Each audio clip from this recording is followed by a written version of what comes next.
మీ అందరికీ క్రీస్తు నామములో వందనాలు తెలియజేస్తూ ఉన్నాం. ప్రియులారా, మనం ముందుగానే ప్రకటించబడినట్టుగా ఈరోజు మనం మాట్లాడుకునే ఒక అంశం దైవత్వం యొక్క సర్వ పరిపూర్ణత క్రీస్తులో ఉన్నదా. ఎందుకు ఈ పాఠాన్ని మనం నేర్చుకోవాలి? ఇప్పటివరకు విలువైన మాటలు సునీలంగా అందించారు సర్వ పరిపూర్ణత గురించిన విషయంలో. కాబట్టి ఈరోజు సమాజంలో యేసుక్రీస్తులు అనగానే ఒక చిన్న చూపు, ఏదో మాదిగల దేవుడు, తక్కువ వారు నమ్మే దేవుడు అనే చిన్న చూపు సమాజంలో ఈరోజు ఉంది. నిజంగా ఆయన ఎంతో గొప్పవాడు మనం చెప్పాలి. మనం ఎప్పుడు చెప్తాం? తెలిస్తే చెప్తాం, నేర్చుకుంటే చెప్తాం. కాబట్టి ఆయన ఎంతో గొప్పవాడు, అంత గొప్పగా మన ఆయన గురించి సమాజానికి పరిచయం చేయాలి. నిజంగా ఎంతో మంది అనేక సంవత్సరాల నుంచి, నాటి నుంచి నేటి వరకు యేసుక్రీస్తుల వారిని చిన్నగా చూడటం, ఆయన పవిత్రత మీద కలంకం తేవటం, ఆయన పరిశుద్ధతను దెబ్బతీయాలంటూ ఎలాగైనా ఆయన మీద బురద జల్లి ఆయన నమ్ముతున్న, ఆయన ఆరాధిస్తున్న వారిని వెనకకు లాగాలన్న ఒక ఆలోచనతో అనేకులు ఉన్నారు. ఈరోజు కోట్ల మంది హృదయాల్లో నిలిచిపోయాడండి యేసుక్రీస్తుల వారు. వందల కోట్ల మంది దైవంగా ఆరాధిస్తున్న యేసుక్రీస్తుల వారిని తక్కువ చేయాలనుకుంటున్నారు. ఆయన గురించి మనం గొప్పగా తెలుసుకుంటే సమాజంలో గొప్పగా మనం చెప్పచ్చు. నిజంగా చూడండి ఎంత భయంకరంగా మాట్లాడుతున్నారంటే, నిజంగా ఆయన జీవితాన్ని గురించి చూస్తున్నప్పుడు, ఆయన మాటలు చూస్తున్నప్పుడు, ఆయన బ్రతుకులు చూస్తున్నప్పుడు బైబిల్లో ఎంతో గొప్ప జీవితం ఆయనది. కానీ బైబిల్లో ఆయన జీవిత చరిత్ర చదవక అర్థం చేసుకోకుండా ఈరోజు అనేకులు ఆయన గురించి నోటికి వచ్చినట్టు మాట్లాడుతున్నారు. ఇక్కడ ఎన్నో వార్తలు మనం వింటున్నాం. ఒక ఆయన మాట్లాడుతూ అసలు యేసుక్రీస్తు అనేవాడు అసలు మనిషే కాదు, ఒక క్రియేషన్ అంటున్నాడు. ఎవరంటే యేసుక్రీస్తుల వారు అంటే ఒక కల్పిత పాత్ర. అసలు యేసుక్రీస్తు అనేవాడు లేడు, ఒక కల్పిత పాత్ర, ఒక క్రియేషన్ అంటున్నాడు. నిజంగా ఆయన కల్పిత పాత్రనండి. ఇంకా చాలా మంది ఏం మాట్లాడుతున్నారంటే ఆయన శిలువలో మేకులు తిండి చంపేశానండి. ఆయన శిలువలో చంపుతుంటే ఆ మేకులు కూడా తీసుకోలేని వాడు, చంపుతుంటే చచ్చిపోయిన వాడు దేవుడు ఎలా అవుతాడు? అలా చంపుతున్న వారిని కూడా ఏమనక ఒక మౌనం వహిస్తూ ప్రాణాలు కోల్పోయిన వాడు ఎలా దేవుడు అవుతాడు? ఆయన దేవుడు ఏంటండి? దేవుడు అంటే ఎలా ఉండాలి? చచ్చిపోయేవాడు దేవుడా, చంపేవాడై ఉండాలి అంటున్నారు. నిజంగా సమాజం ఆయన గురించి పూర్తిగా అర్థం చేసుకోలేదు. అందుకే ఆయన అనగానే ఈరోజు ఎలా ఆలోచిస్తున్నారంటే చాలా భయంకరమైన అనుభూతి ఆలోచిస్తున్నాడు. నిజంగా బైబిల్లో రాయబడిన ప్రతి మాటను మనం ఆలోచిస్తున్నప్పుడు నిజంగా యేసుక్రీస్తు కల్పిత పాత్ర నిజమైన నిజంగా ఆయన అన్నట్టున్నాడు. ఆయన మేకులు వేస్తుంటే ఆ మేకులు తీసుకోలేని వాడు ఎలా లోకరక్షకుడు అవుతాడండి? మా రక్షకుడు, మా ప్రభు ప్రభు అంటున్నాడు. అసలు ఆయన కాపాడుకోలేదు, మిమ్మల్ని ఎలా కాపాడుతాడు ఆయన?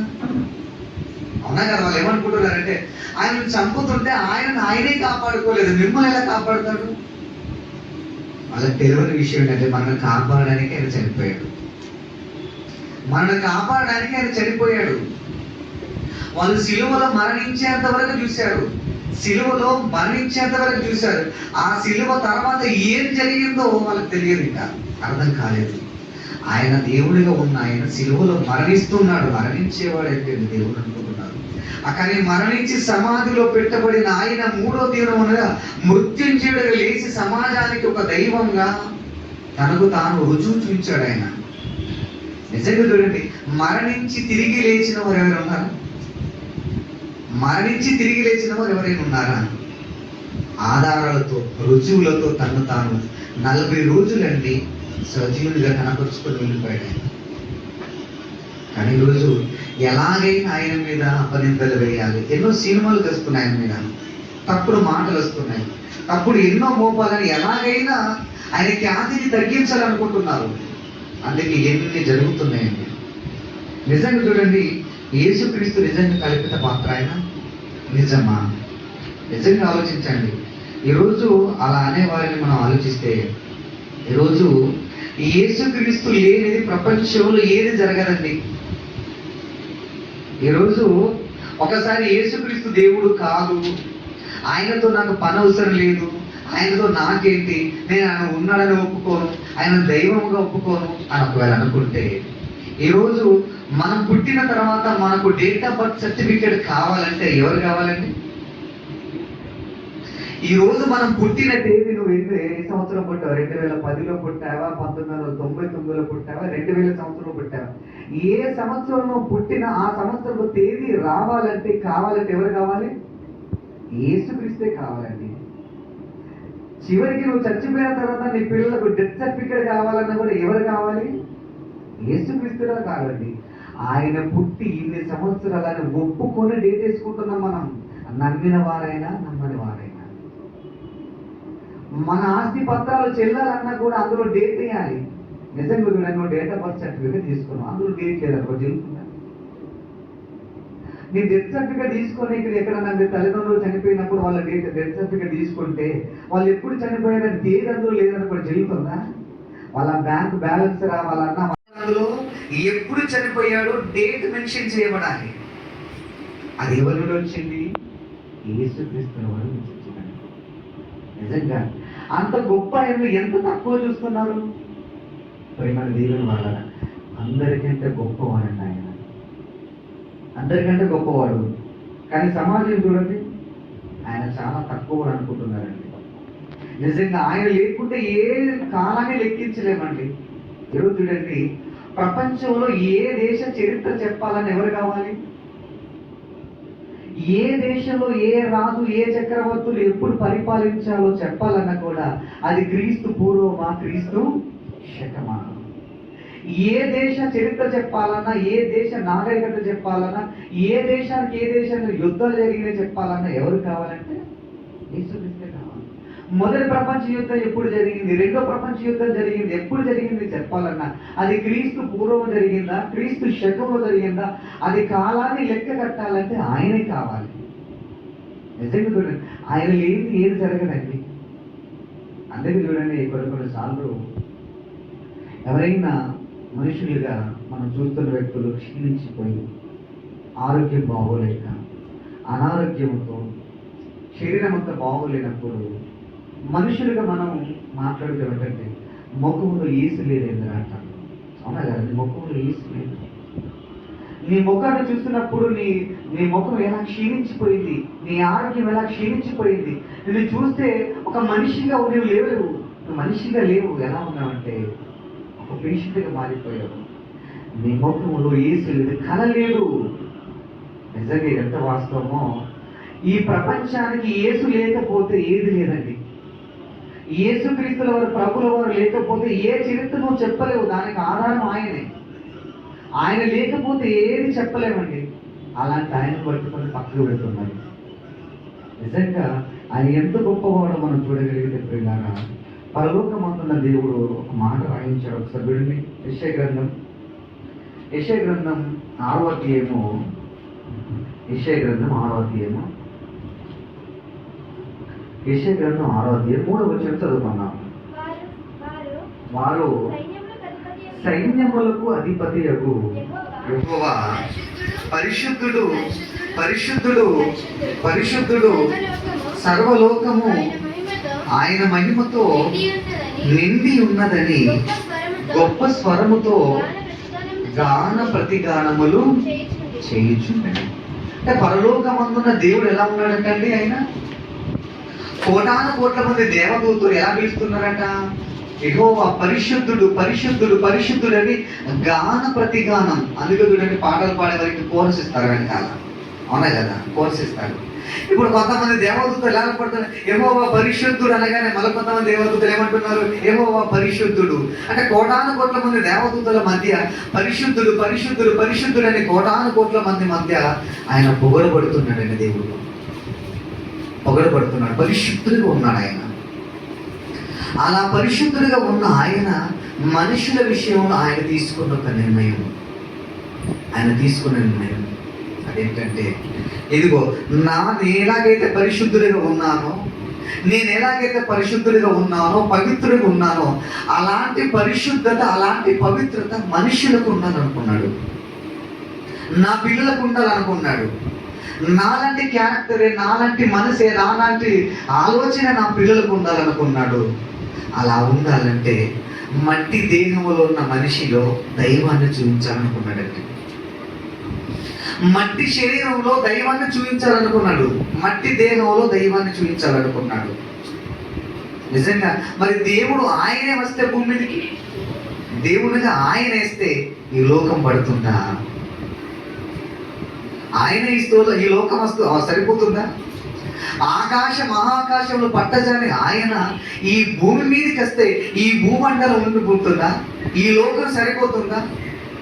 కానీ ఆయన కోరుకున్నది మానవ దేహాల్లో దైవాన్ని చూడాలనుకున్నాడంట. నేను ఎలాంటి పరిశుద్ధత నేను ఉన్నానో, ఎలాంటి క్యారెక్టర్తో నేను ఉన్నానో, అలాంటి క్యారెక్టర్ నా పిల్లల్లో ఉండాలి. అలా ఉండాలంటే మనుషుల మధ్య దైవంగా ఒకరు ఉండాలి అనుకున్నాడు. మానవ దేహంలో వారిని ఆయన చూడగానే దైవం కనిపించాలి. అలాంటి వారిని ఒకరిని భూమి మీదకి పంపించాలనుకున్నాడండి ఆయన. ఆయనను చూస్తే, మానవ దేహంలో ఉన్న ఆయనను చూస్తే నేనే గుర్తుకు రావాలి. మట్టి శరీరాన్ని చూస్తున్న, మానవ దేహాన్ని చూస్తున్న వారు ఆయనను చూడగానే పరలోకమందున తండ్రిగా నన్నే జ్ఞాపకం చేసుకోవాలి. అలాంటి ఆయనను భూమి మీదకి పంపించాలనుకున్నాడండి ఆయన. ఆయన ఎవరు కాదు, యేసుక్రీస్తు వారు.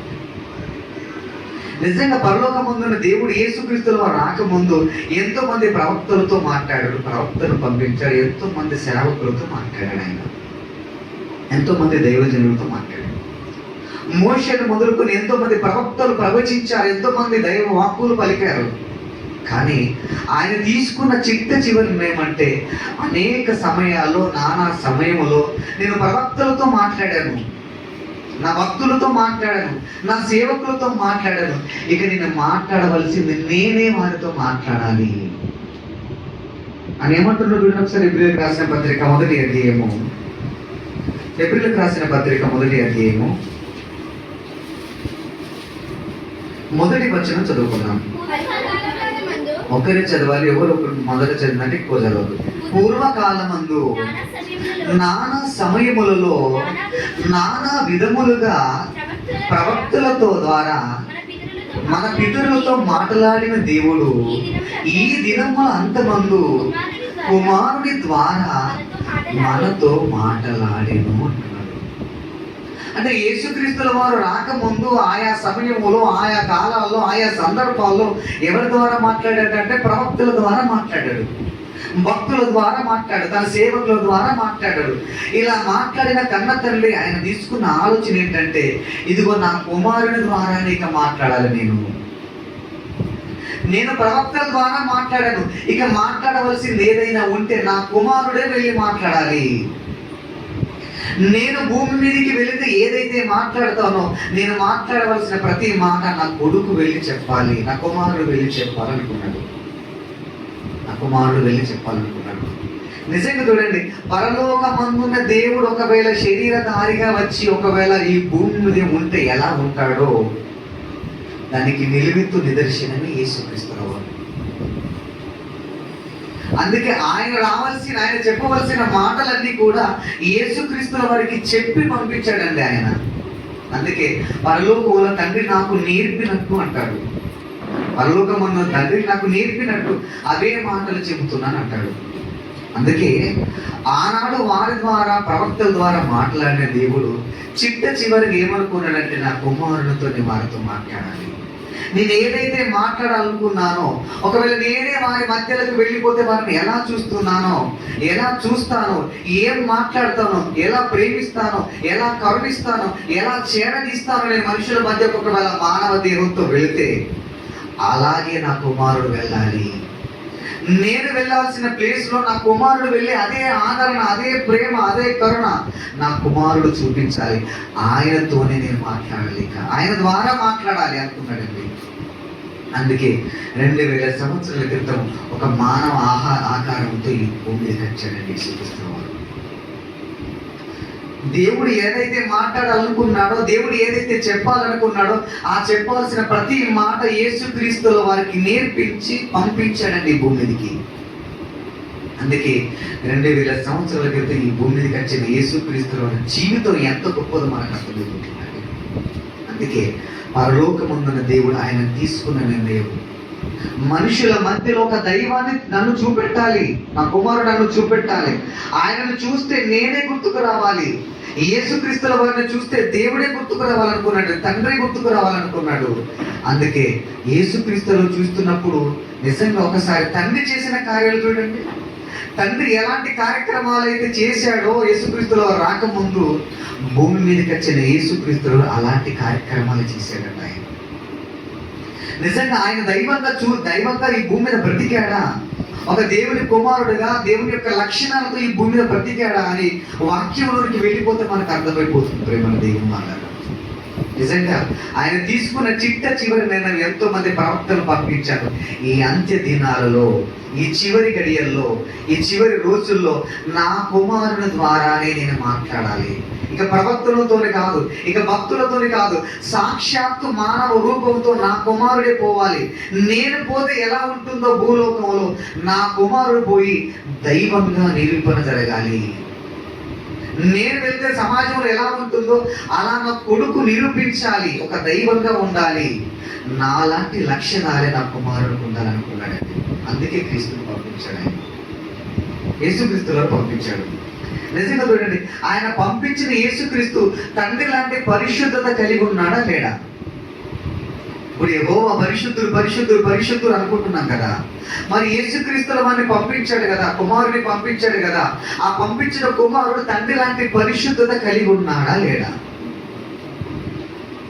అందుకే ఆయన ఆనాటి సమాజంలో సవాల్ ఇచ్చారు, మనం ఎప్పుడు చదువుకున్నాం, నాలో పాపం అన్నది మీలో ఎవడైనా స్థాపింపగలడా?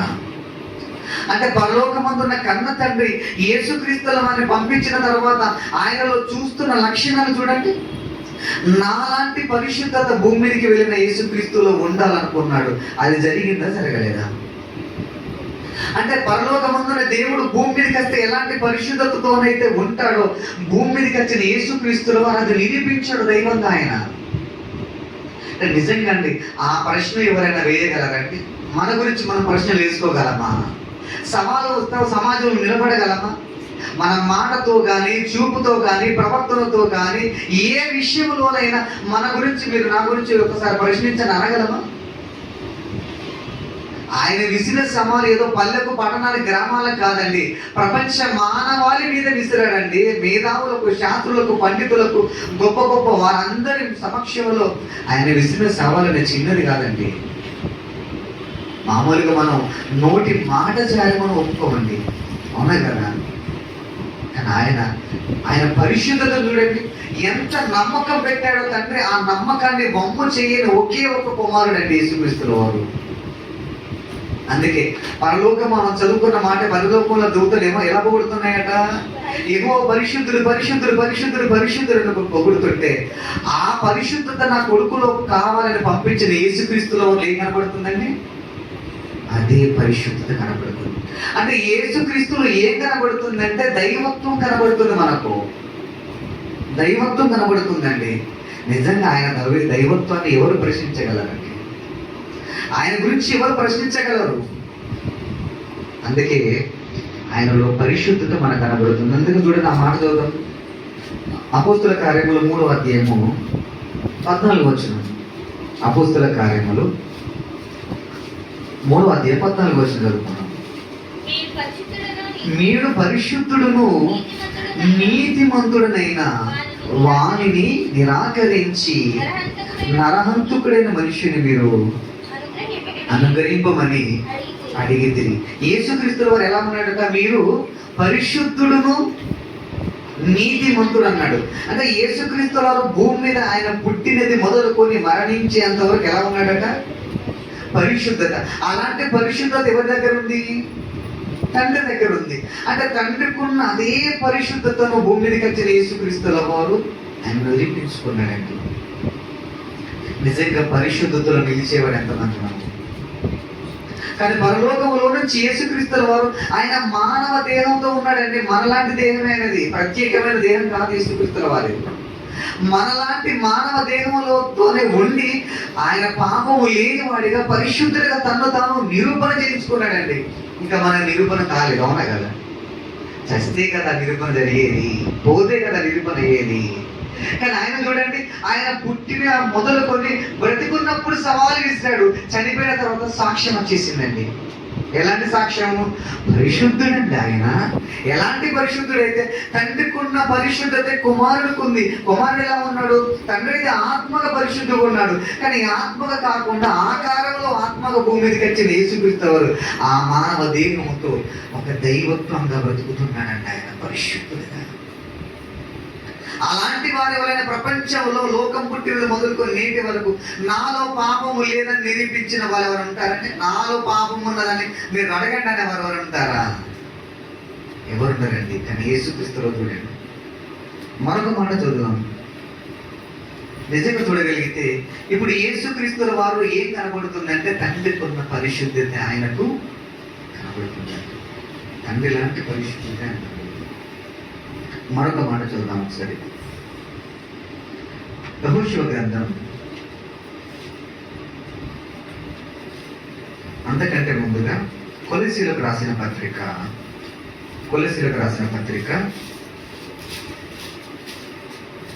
మొదటి అధ్యాయము 15వ వచనం చదువుకున్నాం. ఆయన అదృశ్య దేవుని స్వరూపి అయి సర్వ సృష్టికి ఆది సంభూతుడై ఉన్నాడు. ఎవరంటే ఆయన?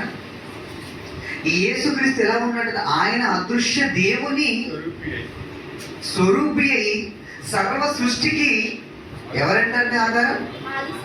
ఆది సంభూతుడై ఉన్నాడు. చూడండి, యేసుక్రీస్తు వారు చిన్నవాడు అంటే ఆయన చిన్నవాడు అనుకుంటున్నారు, కానీ అదృశ్య దేవుడు ఎక్కడున్నాడు? ఆయన ఎక్కడ ఉన్నాడంటే ఆయన పరలోకంలో ఉన్నాడు. పరలోకంలో ఎలా ఉన్నాడు? అదృశ్యుడిగా ఉన్నాడు. మరి అదృశ్యుడిగా ఉన్న దేవుని రూపము కనబడాలంటే, అదృశ్య దేవుని నమ్మాలంటే ఎవరు కనబడుతున్నారట? ఆయన అనగా యేసుక్రీస్తుల వారు అదృశ్య దేవుని యొక్క స్వరూపి అన్నాడు. అంటే పరలోకంలోనే దేవుడు ఎలా ఉంటాడు అని అనడానికి ఎవరంటే దానికి నిరూపణ యేసుక్రీస్తుల వారు. ఆయన అదృశ్య దేవుని స్వరూపి. యేసుక్రీస్తులో ఎవరి స్వరూపం అంటే ఆయనది? లోకం ఏమనుకుంటుందంటే, ఇది పోయిన మరియమ్మ కొడుకు కాదా, ఇతని తండ్రి పేరు యోసేపు కాదా, ఇతని సహోదరులు మనతో ఉన్నవారు కాదా, ఇతని సహోదరులు మనతో ఉన్నవారు కాదని ఈ లోకపరంగా ఆలోచించారు తప్ప అసలు ఆయన వెనకాల ఎవరున్నారన్న విషయాన్ని సమాజం గుర్తించలేదండి. ఆయన వెనకాల ఎవరున్నారన్న విషయాన్ని సమాజం గుర్తించలేదు. ఏమనుకున్నారంటే, ఈ లోకంలో ఉన్న తల్లిదండ్రులు గుర్తించారు, ఈ లోకంలో ఉన్న తోబుట్టులు గుర్తించారు తప్ప పరలోకమందున్న దేవుని మాత్రం గుర్తించలేకపోయారు. ఎవరిని గుర్తించలేకపోయారు? పరలోకమందున తండ్రిని గుర్తించలేకపోయారు. అందుకే యేసుక్రీస్తుల వారు ఎవరట? ఆయన అదృశ్య దేవుని స్వరూపి అన్నాడండి. అంటే యేసుక్రీస్తుల వారు ఈ భూమి మీదకి వచ్చింది ఎవరిని చూపెట్టడానికి? ఎవరిని చూపెట్టడానికండి? తండ్రిని చూపెట్టడానికండి.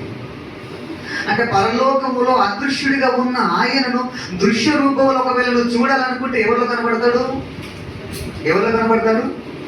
యేసుక్రీస్తులో కనబడతాడండి. అందుకే ఆయన అదృశ్య దేవుని స్వరూపి సర్వ సృష్టికి ఆది సంభూతుడండి. నిజంగా ఆయన చిన్నవాడు అనుకుంటున్నారు. ఈ సర్వ సృష్టికి ఆది సంభూతుడు ఎవరు? సర్వాన్ని సృష్టించిన వారు ఎవరు? కలిగి ఉన్నది ఏదో ఆయన లేకుండా కలిగించిన వారు ఎవరు? అంతటి మహనీయుడు భూమి మీదకి వస్తే ఎంత మాటలు అంటున్నారండి. నిజంగా దేవునికి ఎలా ఉంటుందండి? తండ్రికి ఎలా ఉంటుంది? అసలు నా కొడుకు కెపాసిటీ ఏంటి, ఆయన స్టాండర్డ్ ఏంటి, ఆయన అర్హత ఏంటి, ఆయన హోదా ఏంటి? నేను నా కొడుకు చిన్న రూపం ఇచ్చి భూమి మీదకి పంపిస్తే ఆయన తక్కువ కూడా అనుకుంటున్నారా? ఆయన ఎంత శక్తివంతుడో మీకు నిరూపిస్తాను, ఆయన ఎంత గొప్పవాడో మీ మధ్య లోకంలోనే నిరూపణ జరిగిస్తానన్నాడండి. ఒకటి పరిశుద్ధుడిగా కన్ఫర్మ్ అయిపోయిందండి. అవునా కదా? తండ్రికి ఉన్న పరిశుద్ధత కుమారునికి ఉంది. తండ్రికి ఉన్న పరిశుద్ధతే కుమారుడికి ఉందండి. నిజంగా తండ్రి చేసిన కార్యక్రమంలో ఆయన చేసిన కొన్ని కార్యక్రమాలు చూద్దాం. యెహోషువ గ్రంథం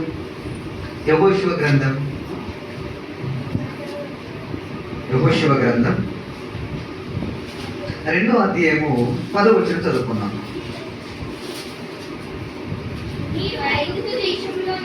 మీరు ఐగుప్తు దేశంలో నుండి వచ్చినప్పుడు మీ ఎదుట యెహోవా ఎర్ర సముద్రం నీరును ఎలాగూ ఆరిపోయి చేసెనో, యోర్దాను తీరములున్న అమోరీయుల 2 రాజులను,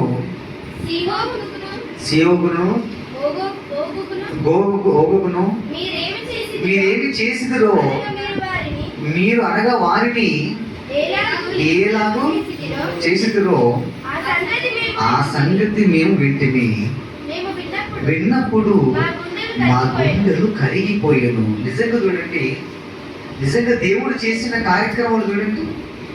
దేవుడు చేసిన కార్యక్రమం మరొక మాట ఉంది. నిర్గమకాండం 14వ అధ్యాయం 20-21 వచనాలు, 21వ వచనం 22వ వచనం చదువుకున్నాం. 20 వచనం 21, 22 చదువుకున్నాం. నిర్గమకాండం 14వ అధ్యాయం 21, 22 వచనం చదువుకున్నాం.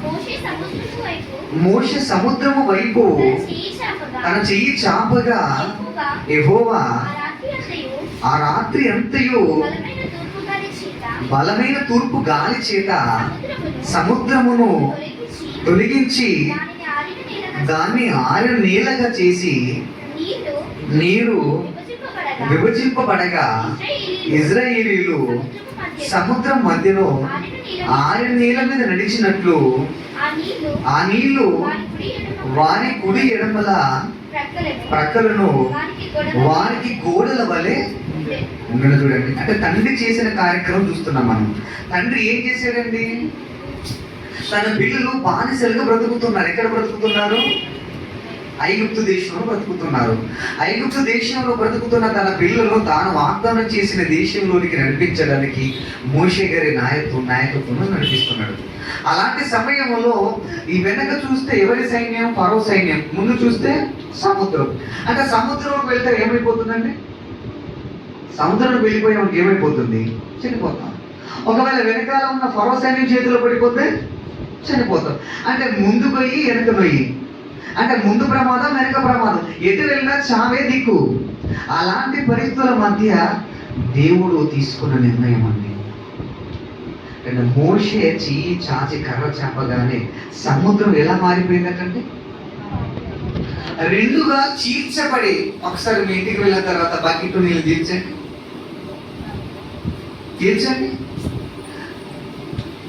దేన్ని తీరుస్తున్నాడండి ఆయన? మన ఇంటి దగ్గర డ్రమ్ములు నీరునా, బకెట్లో నీరునా?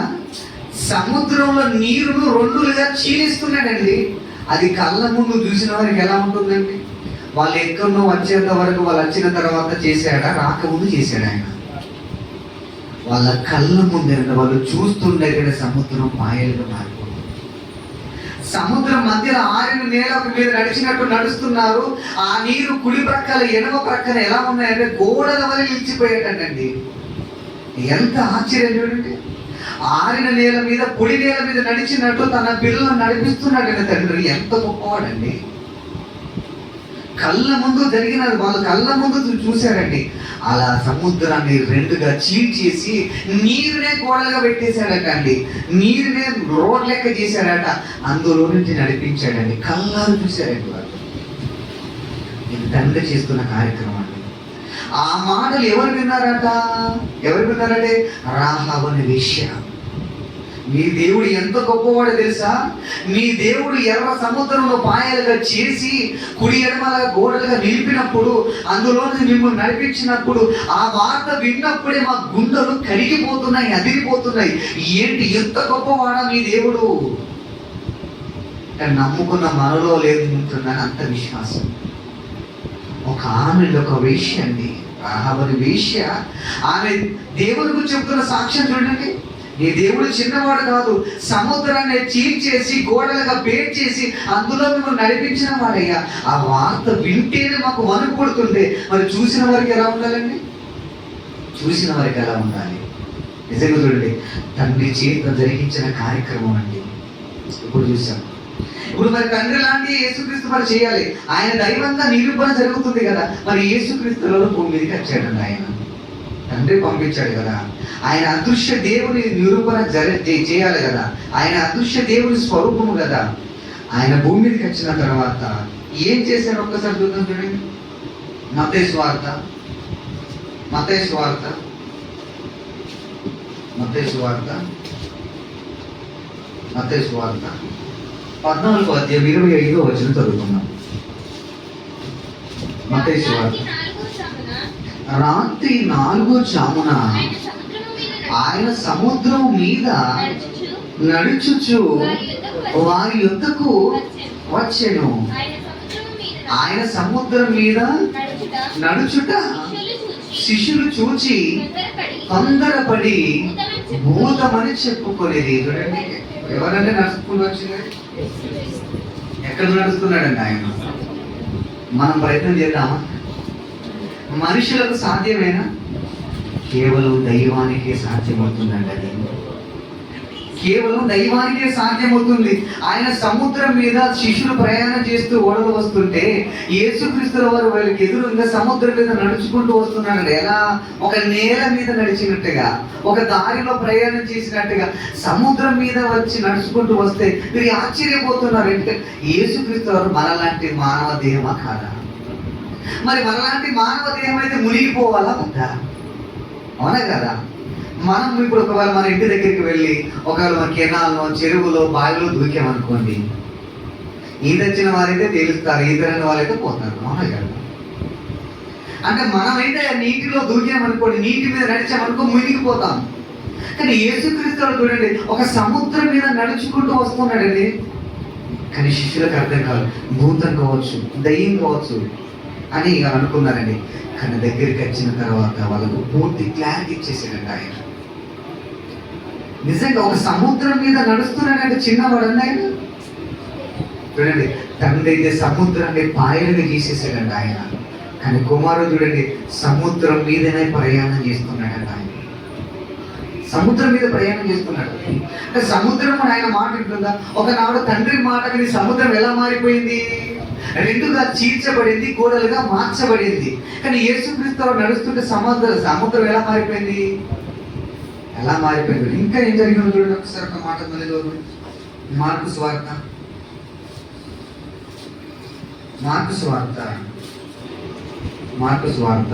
4వ అధ్యాయము. మార్కు సువార్త 4వ అధ్యాయము 38వ వచనం నుంచి చదువుకుందాం. అందరూ పడుకోండి. మార్కు సువార్త 4వ అధ్యాయం 38వ వచనం. ఆయన దోణె ఆమరమున తలగడ మీద తలవాల్చుకొని నిద్రించుచుండని. ఎవరైనా ఆయన నిద్రిస్తున్నది? నిజంగా ఆయనకు అసలు నిద్ర ఉందంటే ప్రయాణంలో కలిసిపోతున్నాడు. ప్రతి క్షణం, ప్రతి నిత్యం పని పని పని పని పనేనండి. ఆయన ఎలా ఉన్నాడంటే ఆయన 38వ వచనము, ఆయన దోణె ఆవరణ తలగడ మీద తలవాంచుకొని నిద్రించుచుండెను. వారు ఆయన లేపి, శిష్యులు లేపి, బోధకుడా, మేము నశించిపోచుచున్నామే, నీకు చింత లేదా? ఆయన నాతో అనేది. అందుకు ఆయన లేచి గాలిని గద్దించి నిశ్శబ్దమై ఊరుకుంటుమని సముద్రముతో చెప్పగా గాలి అణిగి మిక్కిలి నిమ్మలమాయెను. అప్పుడు ఆయన, మీరెందుకు భయపడుచున్నారు? మీరింకను నమ్మలేక ఉన్నారా అని వారితో చెప్పాను.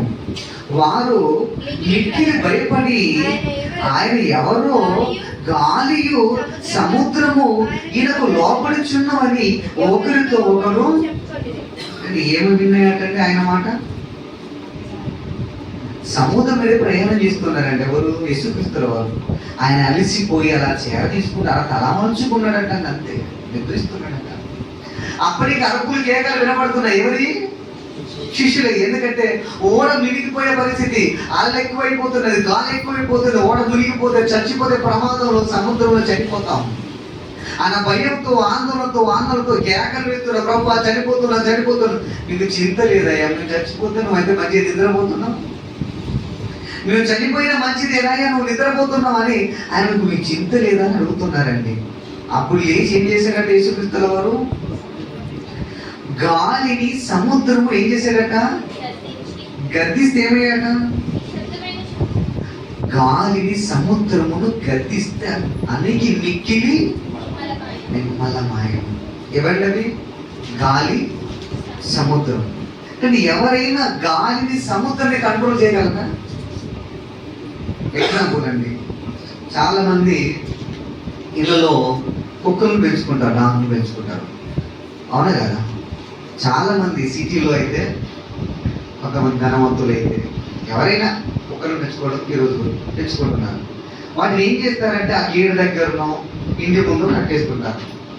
ఒకవేళ ఎవరైనా ప్రయాణం చేస్తూ ఆ గేటు ముందు ఎవరైనా నిలబడ్డారనుకోండి, ఏం చేస్తుందంటే ఊరుకుంటుందా? ఆ దారి గుండా ఎవరైనా అలా వెళ్ళారనుకో మురిగేస్తుంది. ఆ గేట్ దగ్గరికి వచ్చి పిలిచారనుకో అరిచేస్తుంది. ఒకవేళ లోనికి పోయారనుకో, అది తెంపుకుంది అనుకో, ఎలా ఉంటుంది పరిస్థితి? అందుకే ముందే బోర్డు పెడతారని, కుక్కలు ఉన్నాయి జాగ్రత్త. ఎవరైనా స్వరం, బయట వాళ్ళ స్వరం వినగానే ఆ కుక్క ఏం చేస్తుంది, అరిచేస్తుందండి. నా యజమాని ఇంటిలోకి ఎవరో ప్రవేశిస్తున్నారు, నా యజమాని దగ్గరికి ఎవరు వచ్చారన్న అది ఆలోచించేదంటే, ఇంటి ముందు ఎవరైనా వెళ్ళగానే ఆలోచిస్తూ మురిగిస్తుందండి. ఒకవేళ తెంపుకుంది అనుకోండి, ఏం చేస్తే ఖర్చిస్తుందండి. అంటే బయట వ్యక్తులు ఎవరు వెళ్ళినా, బయట వ్యక్తుల స్వరం ఎవరిది విన్నా, ఆ కట్టేయబడిన ఆ కుక్కేని ఇస్తుంటే అరుస్తూ కేకలిస్తుందండి. ఎందుకంటే వచ్చింది నా వారు కాదు, ఎవరు? బయటి వారు. అలా అరుస్తూ కేకలు వేస్తూ అలా తెంపుకునే పరిస్థితుల మధ్య ఒకవేళ ఇంటిలో ఉన్న యజమాని వచ్చి ఒక్కసారి ఆ యజమాని స్వరం వినగానే ఏమైపోతుందండి? అందుకు చూడండి, కుక్కలు కూడా మంచి మంచి పేర్లు పెడతారండి, అవునా కదా? పిల్లలు పెట్టే కంటే ఇంకా ముద్దు పేర్లు కుక్కలకే పెడుతుంటారు, అవునా కదా? ఒకసారి ఎవరైనా బయటకు వచ్చారని, బయట వాళ్ళు వచ్చారనుకోండి, గేట్ దగ్గర ఎవరు ఉన్నారనుకోండి, కొన్నిసార్లు అరుస్తున్న ఆ కుక్కను బయట కుక్కను చూసి ఆ యజమానులు లోపల నుంచి బయటకు వస్తూ ఏ టామీ అనగా ఒకవేళ టామీ అని పిలిచాడు అనుకోండి, దాని ముందు పేరు టామీ అనుకోండి, ఏ టామీ అనగానే అది ఏమైపోతుందండి? నిశ్శబ్దమైపోతుంది. అప్పటి వరకు బయట వాళ్ళ సౌండ్ అది అరుస్తూ మొరుగుతూ కేకలు వేసినది ఒకసారి యజమానిని మాట వినగానే ఏమైపోయిందండి? సైలెంట్ అయిపోయిందండి. ఇప్పుడు ఇక్కడ ఈ సందర్భం చూస్తున్నప్పుడు గాలిని సముద్రాన్ని గద్దిస్తున్నాడంటే అది మిక్కిలి అణిగి నిమ్మలమైతుంది అయిందంటే దాన్ని కలిగించిన యజమానుడండి యేసుక్రీస్తు వారు. ఆ యజమానుని మాట విని గాలి సముద్రం అణిగి మిక్కిలి కంట్రోల్ అయిపోయిందంటండి. ఆశ్చర్యపోయి, ఏంటి గాలి మాట వినడం ఏంటండి, అసలు సముద్రం ఆయనకు లోపల వెళ్ళింది అని ఆశ్చర్యపోయారండి. నిజంగా సముద్రం లోపరుచుకున్నవాడు దేవుడు కాకపోతే ఏమవుతాడండి? ఆయన గాలిని కంట్రోల్ చేసిన ఆయన దేవుడు కాకపోతే ఏమవుతాడు ఆయన? అందుకే పరలోకమందున్న దేవుని యొక్క ప్రతిబింబమే ఆయనండి. గాలి సముద్రం అణిగి మిక్కిలి నిమ్మలమయ్యాడు. ఎందుకంటే వచ్చింది ఎవరు? యజమానుడు. వచ్చింది ఎవరు? మమ్మల్ని సృష్టించిన వాడు. వచ్చింది స్వరం ఎవరిది? మమ్మల్ని కలిగించిన మన స్వరం. ఆయన స్వరం వినగానే ప్రకృతిలో ఉన్న అన్ని కూడా కంట్రోల్ అయిపోతాయండి. ఒక గాలి కంట్రోల్ అయిపోయింది, సముద్రం కంట్రోల్ అయింది, నిశ్శబ్దత వాతావరణం కోలు వచ్చేసిందండి. ఎందుకు? ఆయన కలిగించిన వాడు కనుక, వాటి మీద యజమానుడు కనుక, దాని మీద అధికారి కనుక ఆయనకు లోపడ్డాయండి. ఎందుకు? ఆయన దేవాది దేవుని ప్రియకుమారుడు, ఈ భూమి మీద దైవంగా నిరూపించడానికి వచ్చిన వాడు ఆయన. అందుకే ఒకప్పుడు సముద్రం ఎవరి మాట విందండి? తండ్రి మాట వింది. భూమి మీదకి వచ్చిన యేసుక్రీస్తు వారి మాట సముద్రం గాలి కూడా. నిజంగా ఇవన్నీ మనం ఆలోచిస్తున్నప్పుడు సాక్షాత్తు యేసుక్రీస్తుల వారు ఈ భూమి మీద ఒక దైవంగా ఉన్నాడంట. ఆయన దైవంగా ఉన్నాడు. లోకం అంగీకరించకపోయినా ప్రకృతిలో ఎన్నో సాక్ష్యాధారాలు ఉన్నాయండి. గాలి సాక్ష్యం ఇస్తుందండి, సముద్రం సాక్ష్యం ఇస్తుంది. ఎందుకంటే మమ్మల్ని సృష్టించిన ఆయన సృష్టికర్త మా మధ్యలోకి వచ్చాడు. ఆయన మాట వినగానే అణిగిపోయే చూడండి, అణిగిపోయి నెమ్మదమైపోయే చూడండి. అంత గొప్పవాడండి ఆయన. ఇంకొక మరో మాట చదువుతుంది చూడండి.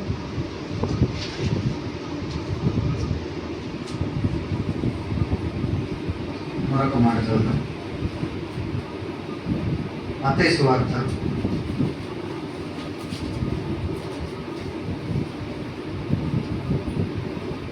1 రాజుల గ్రంథం 17వ అధ్యాయము 1 రాజుల గ్రంథం 17వ అధ్యాయము 20 నుంచి 23 వచనాల వాక్య భాగాన్ని చదువుతున్నాం. యెహోవా నా దేవా, నన్ను చేర్చుకున్న ఈ విధవరాలు కుమారుని చంపునంతగా ఆమె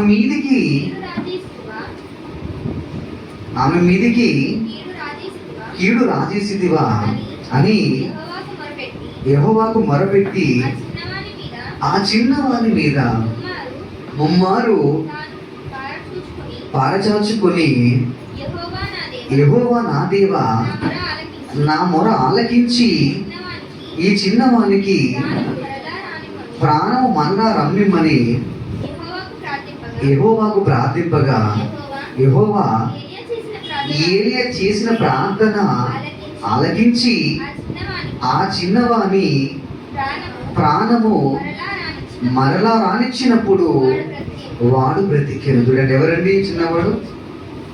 ఎవరు? సారెపాతు విధవరాలు యొక్క కుమారుడు.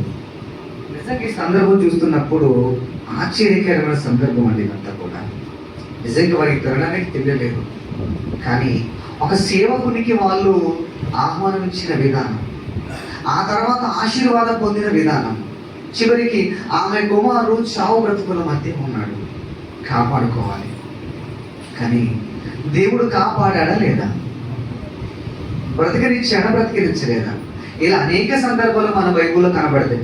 అంటే దేవుడు చనిపోయిన వారిని కూడా లేపిన సమర్థుడైన, మృతులను సైతము దేవుడు సమర్థులని ఎంచి అబ్రహాము గారు తన కుమారుని ఇచ్చుటకు వెనదరుగు వేయలేదండి.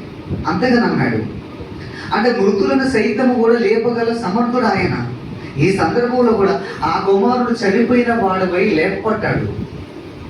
నిజంగా ఆ సందర్భం చూస్తున్నప్పుడు నిజంగా ఎంతో గొప్ప సందర్భం. అంటే పిల్లగా చనిపోయిన ఆ కుమారుడికి మళ్ళీ జీవం పోయబడింది. నిజంగా చూడండి, చనిపోయిన మన వారు ఎవరైనా మన కళ్ళ ముందుకు వచ్చారనుకోండి, ఇప్పుడు ఎలా ఉంటుంది? చనిపోయిన వారు బ్రతికిదే ఉండే సంతోషం ఎంత మీరు ఆలోచించండి. ఆ తల్లి అంత అనుభవం పొందిందండి, అంత ఆనందం పొందింది. అంటే తండ్రి అయిన దేవుడు చనిపోయిన వారిని కూడా లేపగలిగిన సమర్థుడు ఆయన. అవునా కాదా? మరి అంత సమర్థుడైన తండ్రి తన కుమారుడు భూమి మీదకి పంపించాడు, యేసుక్రీస్తుల వారిని. మరి ఆయన చనిపోయిన వారిని లేపాడా? లేపలేదా? అవునా కదా? ఇప్పుడు లాజరు చనిపోయి ఎన్ని రోజులు అవుతుందండి? ఎన్ని రోజులు అవుతుంది? 4 దినములు. అవునా? 4 3 4 దినాలా 3 దినాలా? ఒకసారి ఆ సందర్భం ఉందండి, డౌట్ కాబట్టి ఒకసారి చూడండి. యోహాను సువార్త 11వ అధ్యాయం 40వ వచనం చదువుకున్న వీడికి యోహాను సువార్త. అందుకు యేసు నీవు నమ్మిన యెడల దేవుని మహిమ చూతువని నేను మీతో చెప్పలేదా అనెను.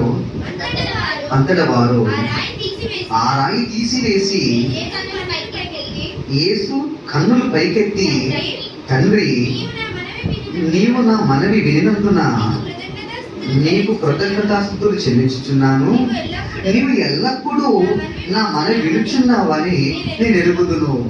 అంటే నాకు తెలుసు తండ్రి, నీకు నాకున్న సందర్భం, నీకు నాకున్న రిలేషన్, నీకు నాకున్న సమస్తం నీకు నాకు తెలుస్తున్నాయి నా తండ్రి అని ఏమంటున్నాడు. కానీ నీవు నన్ను పంపితివని. చూడని మాట, ఎవరిని పంపారటండి? తండ్రి యేసుక్రీస్తుల వారిని పంపించాడట. ఆ యేసుక్రీస్తుల వారు పంపించిన తండ్రి నమ్మాలంటే ఏమంటారు? నీవు నన్ను పంపితివని చుట్టూ నిలిచి ఉన్న ఈ జన సమూహము నమ్మునట్లు వారి నిమిత్తము ఈ మాట చెప్పి తిన నేను.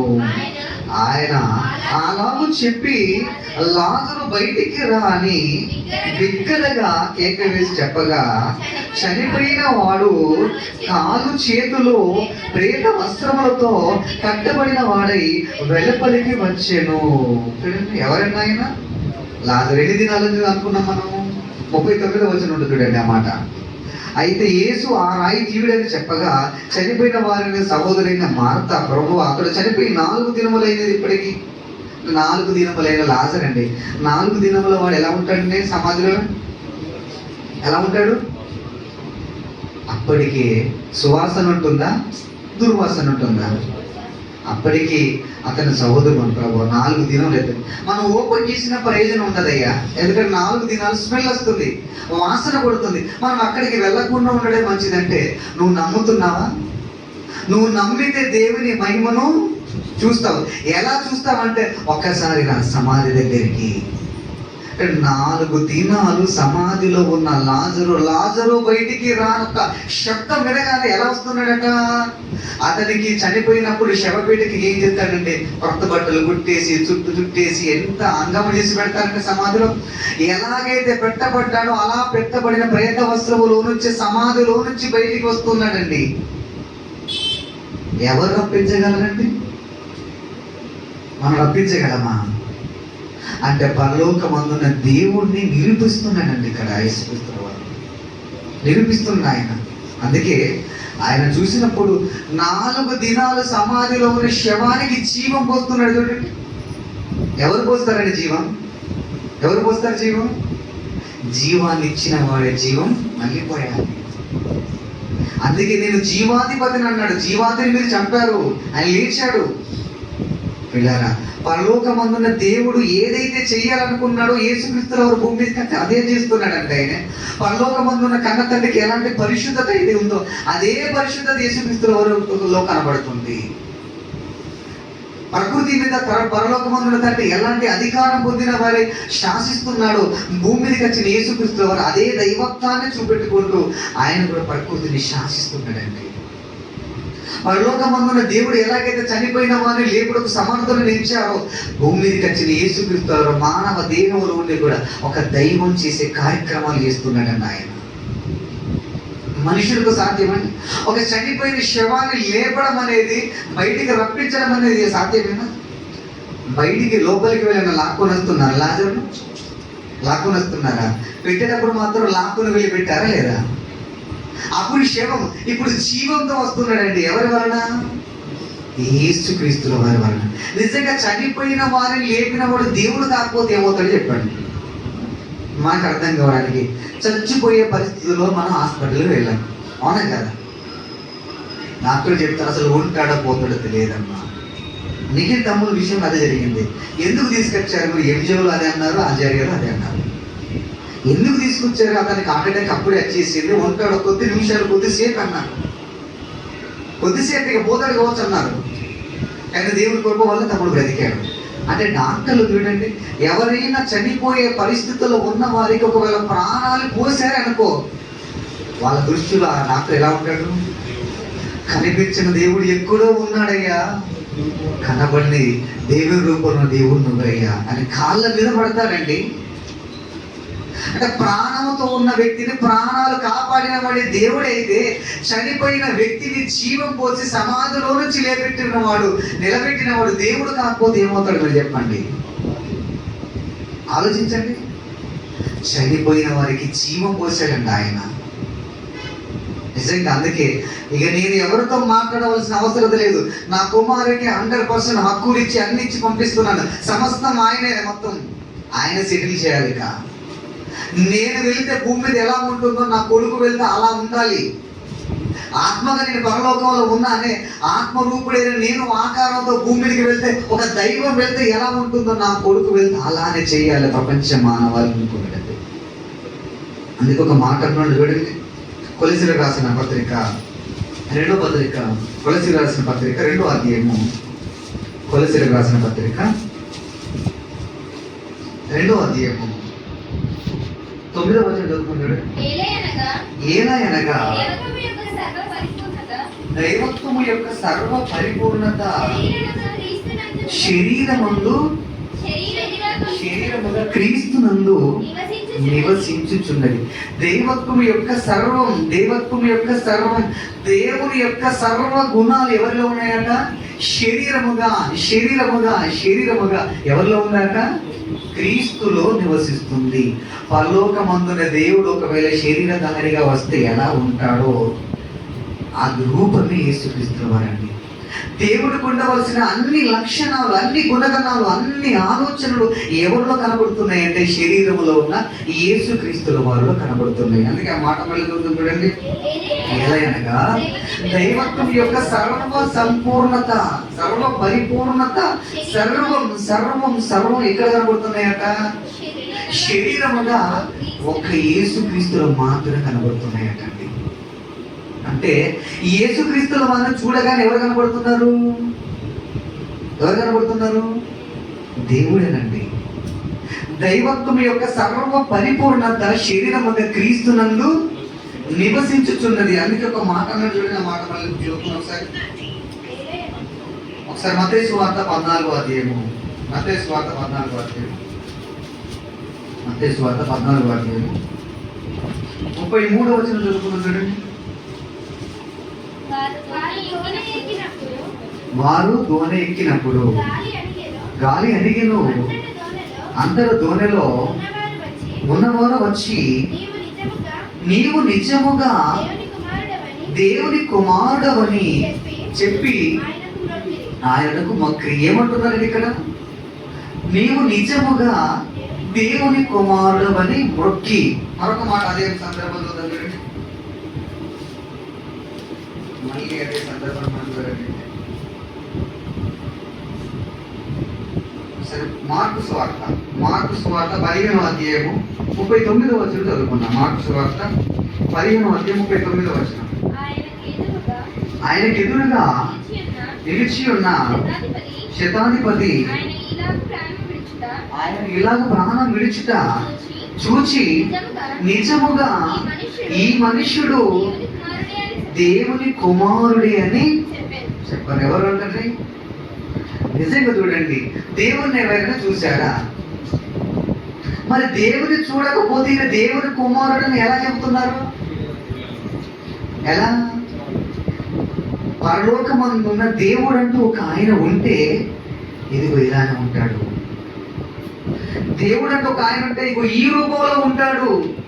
అంటే యేసుక్రీస్తుల వారిని చూడగానే ఎవరు కనబడుతున్నారండి? అంటే యేసుక్రీస్తుల వారిని చూడగానే సాక్షాత్తు పరలోకంలో కంటికి కనిపించిన దేవుడు గుర్తుకొస్తున్నాడండి. ఇక్కడ సమాజంలో మనుషులను చూడండి ఒకసారి, సమాజంలో మనుషులు చూడండి. ఒకవేళ కొందరు చూశారనుకోండి, ఎవరు కనబడతారంటే నిజంగా ఎన్ని క్యారెక్టర్స్ కనబడతాయండి, ఎన్ని క్యారెక్టర్లు కనబడతాయండి. అందుకే మనం మాట్లాడుతూ కొంతమందిని చూసినప్పుడు వారి నోటు మాట్లాడిందంటే అన్ని అబద్ధాలేనండి, వాడు నోరు ఇప్పిందంటే అన్ని అబద్ధాలే. చాలా మంది తాగేవాడిని చూసేప్పుడు పచ్చి తాగిపోతాడు అంటారు. అంటే మనుషులను చూసేటప్పుడు ఎలాంటి క్యారెక్టర్లు కనబడుతున్నాయి చూడండి. అంటే మనిషిలో ఉన్న క్యారెక్టర్ చూడండి. కానీ యేసుక్రీస్తుల వారిని చూడగానే పరలోకమందున కంటికి కనిపించిన దేవుడే కళ్ళ ముందు కనబడుతున్నాడండి సమాజానికి. కంటికి కనిపిస్తున్న యేసుక్రీస్తుల వారి రూపంలో కంటికి కనబడని దేవుడు ప్రత్యక్షంగా కనబడుతున్నాడు. అందుకేమన్నాడు? ఇతడు నిజముగా దేవుని కుమారుడు, నిజముగా దేవుని కుమారుడు అంటే 100% కన్ఫామ్. నిజంగా చూడండి. అదే మనుషులు చూడండి ఎలాంటి క్యారెక్టర్స్ కనబడతారండి. కానీ ప్రభు చూడగానే దేవుడు అంటూ ఉంటే ఇలానే ఉంటాడండి. దేవుడిని చూడకపోయినా ఆయన చూస్తూ దేవుడిని చూపెడుతున్నాడండి ఆయన. ఎంత గొప్పవాడండి. అందుకే చూడండి ఒకసారి ఎబ్రియులకు రాసిన పత్రిక 1వ అధ్యాయం 3వ వచనం. ఎబ్రియులకు రాసిన పత్రిక 1వ అధ్యాయం 3వ వచనం.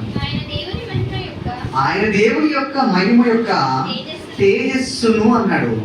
తేజస్సు అన్న మాటలు పుట్టినోడు లేపురేబడింది ప్రతిబింబం. అంటే దేవుని యొక్క ప్రతిబింబం ఎవరంటే, మనం అద్దం ముందుకు పోగానే ఎవరి ప్రతిబింబం కనబడుతుంది?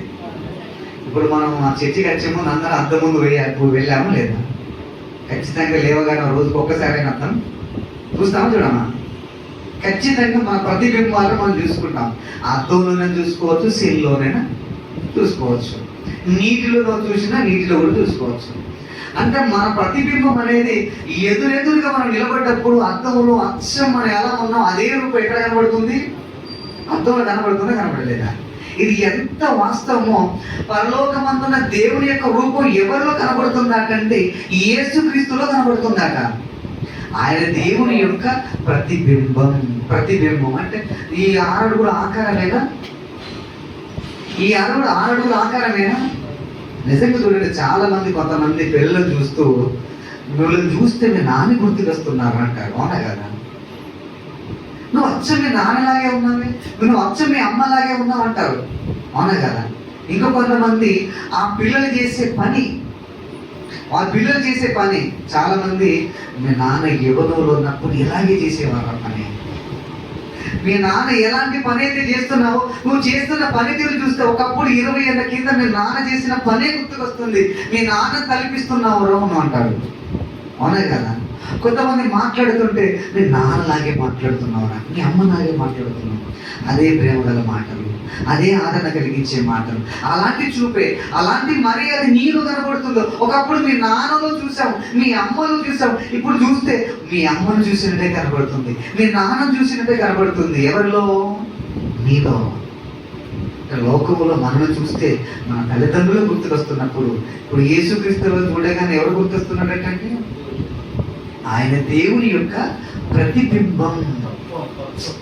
ఆయన తత్వము అంటే పరలోకమందున తండ్రి ఎలాగున్నాడో ఆయన మనస్సు, ఆయన ఆలోచన, ఆయన ప్రేమ, ఆయన కరుణ, ఆయన జాలి సమస్తం ఎవరిలో కనబడుతున్నాయంటే యేసుక్రీస్తులో కనబడుతున్నాయండి.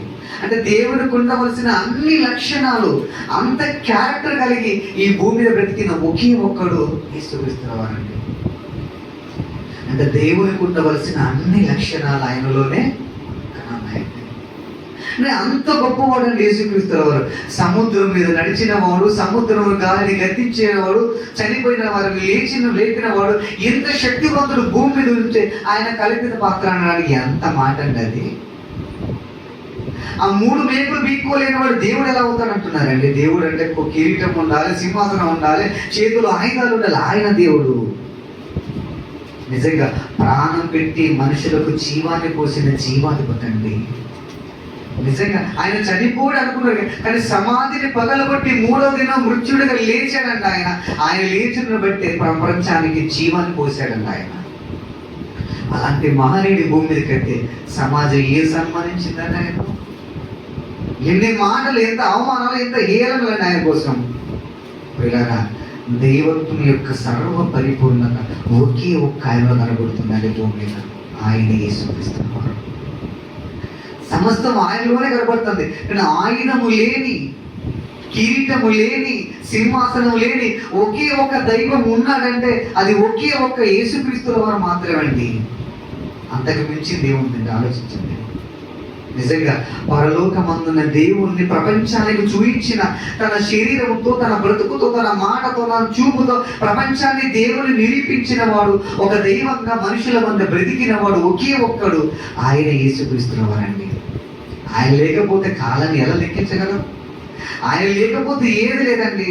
అంటే మనిషిని చూసి నీ ముఖంలో ఏసు లేదంటావే, కానీ ప్రపంచానికి ఒకవేళ యేసుక్రీస్తు లేకపోతే లోకానికి కూడా యేసుక్రీస్తుల వారు లోకానికి రాకపోతే ప్రపంచానికి కూడా యేసు లేదు. ఆయన వచ్చాడు కాబట్టి అంతో ఇంతో లోకం రక్షింపబడుతుందండి. చివరికి ఒక మాట చదువుకొని ముగించుకున్నారు. యోహాను సువార్త 14వ అధ్యాయము. యోహాను సువార్త 14వ అధ్యాయము. యోహాను సువార్త 14వ అధ్యాయము 8-9 వచనాలు చూసుకొని ముగించుకున్నాం. అప్పుడు ఫిలిప్పు, ప్రభువా, తండ్రిని మాకు కనపరచుము, మాకంతే చాలయ్యా ఆయనతో చెప్పగా. చివరి కోరిక అంటే చూడండి, శిష్యులకు ఏంటి చివరి కోరిక అంటే, ఖైదులకు ఎలా చివరి కోరికో, ఇన్ని రోజులు తండ్రి తండ్రి తండ్రి తండ్రి ఎప్పుడైనా తండ్రి నామస్మరణలో ఉంటున్నావయ్యా, ఆ తండ్రిని ఒక్కసారి చూపెట్టావా? మనకు కూడా ఉంటుంది. ఎవరైనా తెలియని వ్యక్తుల గురించి చెప్పినప్పుడు ఎలా ఉంటుందండి? ఎలా ఉంటుంది? ఎప్పుడు చూద్దామా, ఎప్పుడు కనిపిస్తాడా, ఎప్పుడు మాట్లాడతాడా అనుకుంటారా అనుకోరా? ఎగ్జాంపుల్, ఇప్పుడు బిగ్ బాస్ షో అవుతుందండి, అవునా కదా? బిగ్ బాస్ షో వచ్చినప్పుడు వాళ్ళు ఎవరున్నారో కనిపించకుండా ఎవరున్నారు?